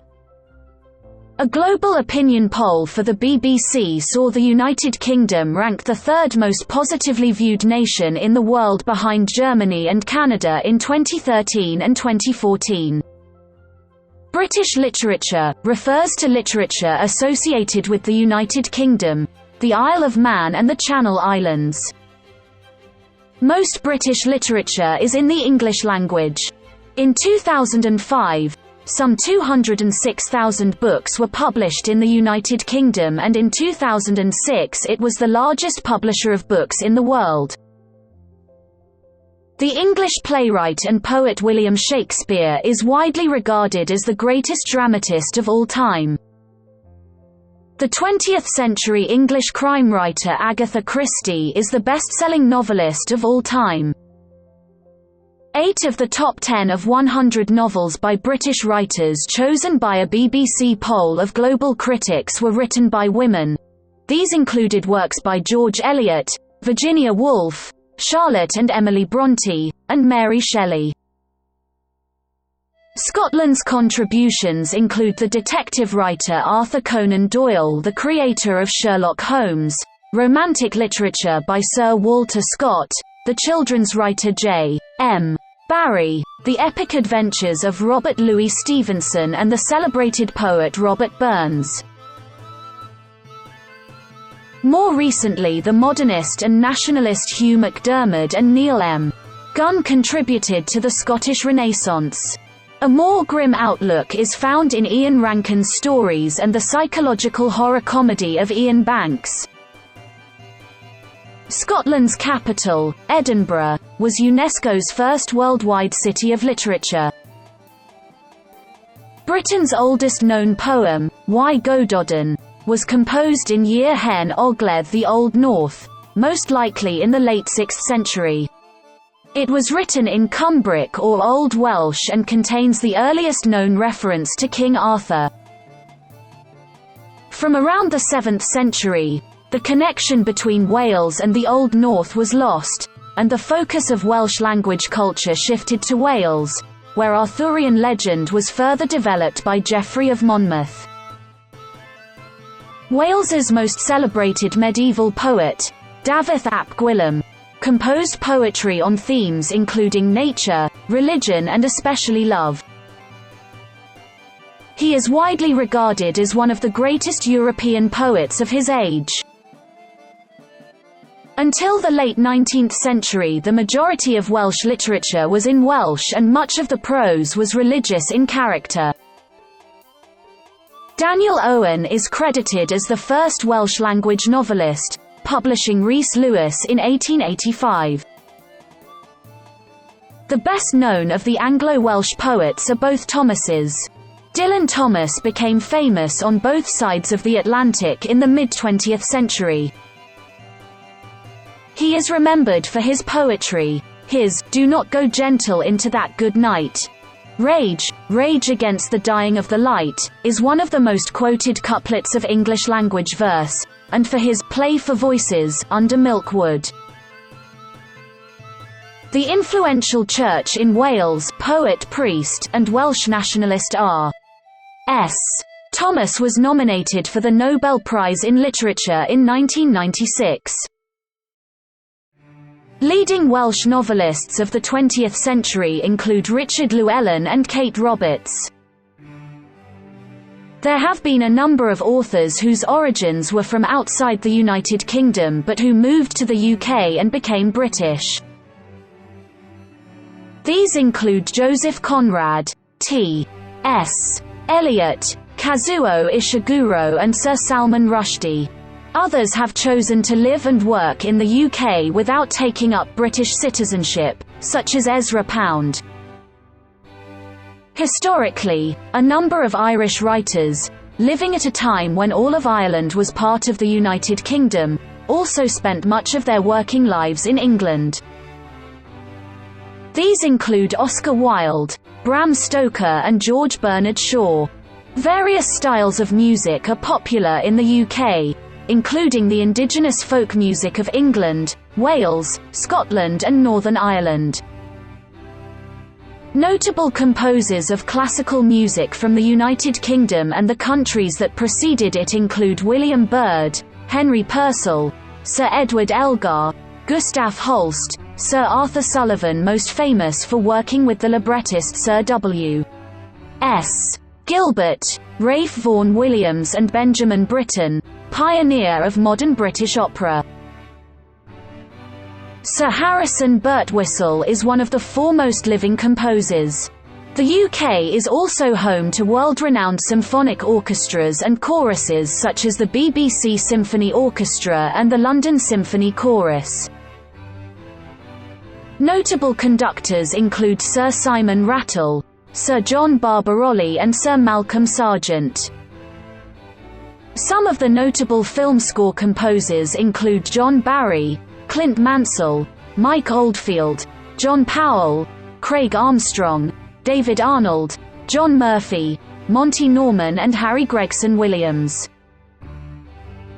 George Frederick Handel became a naturalized British citizen and wrote the British coronation anthem, while some of his best works, such as Messiah, were written in the English language. Andrew Lloyd Webber is a prolific composer of musical theatre. His works have dominated London's West End since the late 20th century and have also been a commercial success worldwide. According to the website of the New Grove Dictionary of Music and Musicians, the term pop music originated in Britain in the mid-1950s to describe rock and roll's fusion with the new youth music. The Oxford Dictionary of Music states that artists such as the Beatles and the Rolling Stones drove pop music to the forefront of popular music in the early 1960s. In the following years, Britain widely occupied a part in the development of rock music, with British acts pioneering hard rock, raga rock, art rock, heavy metal, space rock, glam rock, new wave, gothic rock, and ska punk. In addition, British acts developed progressive rock, psychedelic rock, and punk rock. Besides rock music, British acts also developed neo-soul and created both trip-hop and dubstep. The Beatles have international sales of over 1 billion units and are the biggest-selling and most influential band in the history of popular music. Other prominent British contributors to have influenced popular music over the last 50 years include the Rolling Stones, Pink Floyd, Queen, Led Zeppelin, the Bee Gees, and Elton John, all of whom have worldwide record sales of 200 million or more. The Brit Awards are the BPI's annual music awards, and some of the British recipients of the Outstanding Contribution to Music Award include The Who, David Bowie, Eric Clapton, Rod Stewart, The Police, and Fleetwood Mac, who are a British-American band. More recent UK music acts that have had international success include George Michael, Oasis, Spice Girls, Radiohead, Coldplay, Arctic Monkeys, Robbie Williams, Amy Winehouse, Adele, Ed Sheeran and One Direction, as well as their band member Harry Styles, who has achieved global success as a solo artist. A number of UK cities are known for their music. Acts from Liverpool have had 54 UK chart number 1 hit singles, more per capita than any other city worldwide. Glasgow's contribution to music was recognised in 2008 when it was named a UNESCO City of Music, one of only 3 cities in the world to have this honour. As of 2016, pop remains the most popular music genre in the UK with 33.4% of unit sales, followed by hip-hop and R&B at 24.5% of unit sales. Rock is not far behind, at 22.6% of unit sales. The modern UK is known to produce some of the most prominent English-speaking rappers along with the United States, including Stormzy, Kano, Young Bane, Rams and Skepta. The history of British visual art forms part of Western art history.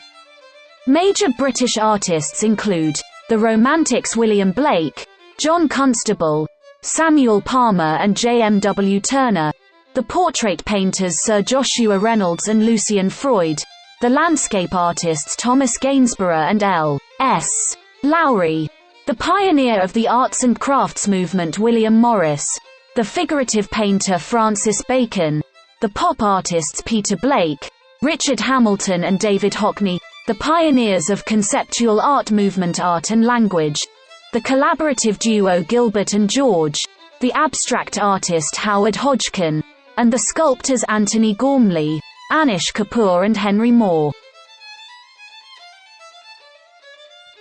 During the late 1980s and 1990s, the Saatchi Gallery in London helped to bring to public attention a group of multi-genre artists who would become known as the Young British Artists: Damien Hirst, Chris O'Filly, Rachel Whiteread, Tracy Emin, Mark Wallinger, Steve McQueen, Sam Taylor Wood and the Chapman Brothers are among the better-known members of this loosely affiliated movement.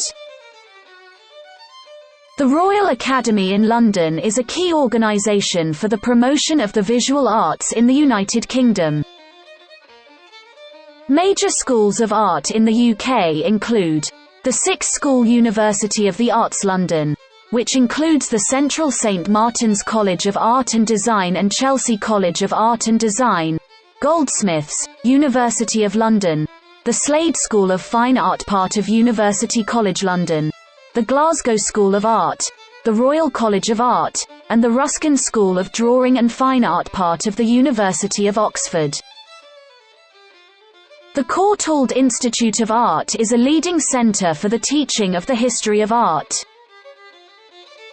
Important art galleries in the United Kingdom include the National Gallery, National Portrait Gallery, Tate Britain and Tate Modern, the most visited modern art gallery in the world, with around 4.7 million visitors per year. The United Kingdom has had a considerable influence on the history of the cinema. The British directors Alfred Hitchcock, whose film Vertigo is considered by some critics as the best film of all time, and David Lean are among the most critically acclaimed of all time. Many British actors have achieved international fame and critical success. Some of the most commercially successful films of all time have been produced in the United Kingdom, including two of the highest-grossing film franchises, Harry Potter and James Bond. Ealing Studios has a claim to being the oldest continuously working film studio in the world. In 2009, British films grossed around $2 billion worldwide and achieved a market share of around 7% globally and 17% in the United Kingdom. UK box office takings totalled £944 million in 2009, with around 173 million admissions. The annual British Academy Film Awards are hosted by the British Academy of Film and Television Arts. British cuisine developed from various influences reflective of its land, settlements, arrivals of new settlers and immigrants, trade and colonialism. Celtic agriculture and animal breeding produced a wide variety of foodstuffs for indigenous Celts and Britons. Anglo-Saxon England developed meat and savoury herb stewing techniques before the practice became common in Europe. The Norman conquest introduced exotic spices into England in the Middle Ages. The British Empire facilitated a knowledge of Indian cuisine with its strong, penetrating spices and herbs. British cuisine has absorbed the cultural influence of those who have settled in Britain, producing many hybrid dishes, such as the Anglo-Indian chicken tikka masala. The BBC, founded in 1922, is the UK's publicly funded radio, television and internet broadcasting corporation, and is the oldest and largest broadcaster in the world. It operates numerous television and radio stations in the UK and abroad, and its domestic services are funded by the television licence. Other major players in the UK media include ITV plc, which operates 11 of the 15 regional television broadcasters that make up the ITV network, and News Corporation, which owns a number of national newspapers through News International, such as the most popular tabloid The Sun and the longest established daily broadsheet, The Times, as well as holding a large stake in satellite broadcaster British Sky Broadcasting until 2018. London dominates the media sector in the UK. National newspapers and television and radio are largely based there, although Manchester is also a significant national media centre. Edinburgh and Glasgow, and Cardiff, are important centres of newspaper and broadcasting production in Scotland and Wales, respectively. The UK publishing sector, including books, directories and databases, journals, magazines and business media, newspapers and news agencies, has a combined turnover of around £20 billion and employs around 167,000 people. In 2009, it was estimated that individuals viewed a mean of 3.75 hours of television per day and 2.81 hours of radio. In that year, the main BBC public service broadcasting channels accounted for an estimated 28.4% of all television viewing. The three main independent channels accounted for 29.5% and the increasingly important other satellite and digital channels for the remaining 42.1%. Sales of newspapers have fallen since the 1970s, and in 2010 41% of people reported reading a daily national newspaper. In 2010, 82.5% of the UK population were Internet users, the highest proportion amongst the 20 countries with the largest total number of users in that year. The United Kingdom is famous for the tradition of British empiricism, a branch of the philosophy of knowledge that states that only knowledge verified by experience is valid, and Scottish philosophy, sometimes referred to as the Scottish School of Common Sense. The most famous philosophers of British empiricism are John Locke, George Berkeley and David Hume, while Dugald Stewart, Thomas Reid and William Hamilton were major exponents of the Scottish common sense school. Two Britons are also notable for the ethical theory of utilitarianism, a moral philosophy first used by Jeremy Bentham and later by John Stuart Mill in his short work Utilitarianism. Association football, tennis, rugby union, rugby league, golf, boxing, netball, rowing and cricket originated or were substantially developed in the UK, with the rules and codes of many modern sports invented and codified in the late 19th century Victorian Britain. In 2012, the president of the IOC, Jacques Rogge, stated, "This great, sports-loving country is widely recognized as the birthplace of modern sport. It was here that the concepts of sportsmanship and fair play were first codified into clear rules and regulations. It was here that sport was included as an educational tool in the school curriculum." A 2003 poll found that football is the most popular sport in the United Kingdom. England is recognized by FIFA as the birthplace of club football, and the Football Association is the oldest of its kind, with the rules of football first drafted in 1863 by Ebenezer Cobb Morley. Each of the home nations has its own football association, national team and league system. The English top division, the Premier League, is the most watched football league in the world. The first international football match was contested by England and Scotland on the 30th of November 1872. England, Scotland, Wales and Northern Ireland usually compete as separate countries in international competitions. In 2003, rugby union was ranked the second most popular sport in the UK. The sport was created in Rugby School, Warwickshire, and the first rugby international took place on the 27th of March 1871 between England and Scotland. England, Scotland, Wales, Ireland, France and Italy compete in the Six Nations Championship, the premier international tournament in the Northern Hemisphere. Sport governing bodies in England, Scotland, Wales and Ireland organise and regulate the game separately. Every 4 years, England, Ireland, Scotland and Wales make a combined team known as the British and Irish Lions. The team tours Australia, New Zealand and South Africa. Cricket was invented in England, and its laws were established by the Marylebone Cricket Club in 1788. The England cricket team, controlled by the England and Wales Cricket Board, and the Irish cricket team, controlled by Cricket Ireland, are the only national teams in the UK with Test status. Team members are drawn from the main county sides, and include both English and Welsh players. Cricket is distinct from football and rugby, where Wales and England field separate national teams, although Wales had fielded its own team in the past. Irish and Scottish players have played for England because neither Scotland nor Ireland have Test status and have only recently started to play in one-day internationals.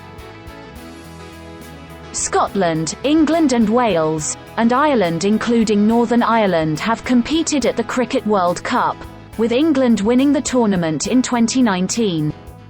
There is a professional league championship in which clubs representing 17 English counties and 1 Welsh county compete. The modern game of tennis originated in Birmingham, England, in the 1860s, before spreading around the world. The world's oldest tennis tournament, the Wimbledon Championships, first occurred in 1877, and today the event takes place over 2 weeks in late June and early July. The UK is closely associated with motorsport. Many teams and drivers in Formula 1 F1 are based in the UK, and the country has won more drivers and constructors titles than any other. The UK hosted the first F1 Grand Prix in 1950 at Silverstone, the location of the British Grand Prix held each year in July. Golf is the 6th most popular sport, by participation, in the UK. Although the Royal and Ancient Golf Club of St Andrews in Scotland is the sport's home course, the world's oldest golf course is actually Musselburgh Links Old Golf Course. In 1764, the standard 18-hole golf course was created at St Andrews when members modified the course from 22 to 18 holes. The oldest golf tournament in the world, and the first major championship in golf, the Open Championship, is played annually on the weekend of the third Friday in July. Rugby league originated in Huddersfield, West Yorkshire in 1895 and is generally played in northern England. A single Great Britain Lions team had competed in the Rugby League World Cup and Test match games, but this changed in 2008 when England, Scotland and Ireland competed as separate nations. Great Britain is still retained as the full national team. Super League is the highest level of professional rugby league in the UK and Europe. It consists of 11 teams from Northern England, and 1 each from London, Wales and France. The Queensberry Rules, the Code of General Rules in boxing, was named after John Douglas, 9th Marquess of Queensberry in 1867, and formed the basis of modern boxing. Snooker is another of the UK's popular sporting exports, with the World Championships held annually in Sheffield. In Northern Ireland, Gaelic football and hurling are popular team sports, both in terms of participation and spectating, and Irish expatriates in the UK and the US also play them. Shinty is popular in the Scottish Highlands. Highland Games are held in spring and summer in Scotland, celebrating Scottish and Celtic culture and heritage, especially that of the Scottish Highlands. The flag of the United Kingdom is the Union flag, also referred to as the Union Jack. It was created in 1606 by the superimposition of the flag of England on the flag of Scotland and updated in 1801 with the addition of St. Patrick's flag. Wales is not represented in the Union flag, as Wales had been conquered and annexed to England prior to the formation of the United Kingdom. The possibility of redesigning the Union flag to include representation of Wales has not been completely ruled out. The national anthem of the United Kingdom is "God Save the Queen", with "Queen" replaced with "King" in the lyrics whenever the monarch is a man. Britannia is a national personification of the United Kingdom, originating from Roman Britain. Britannia is symbolized as a young woman with brown or golden hair, wearing a Corinthian helmet and white robes. She holds Poseidon's three-pronged trident and a shield, bearing the Union flag. Beside the lion and the unicorn and the dragon of heraldry, the bulldog is an iconic animal and commonly represented with the Union Jack. It has been associated with Winston Churchill's defiance of Nazi Germany. A now rare personification is the character John Bull,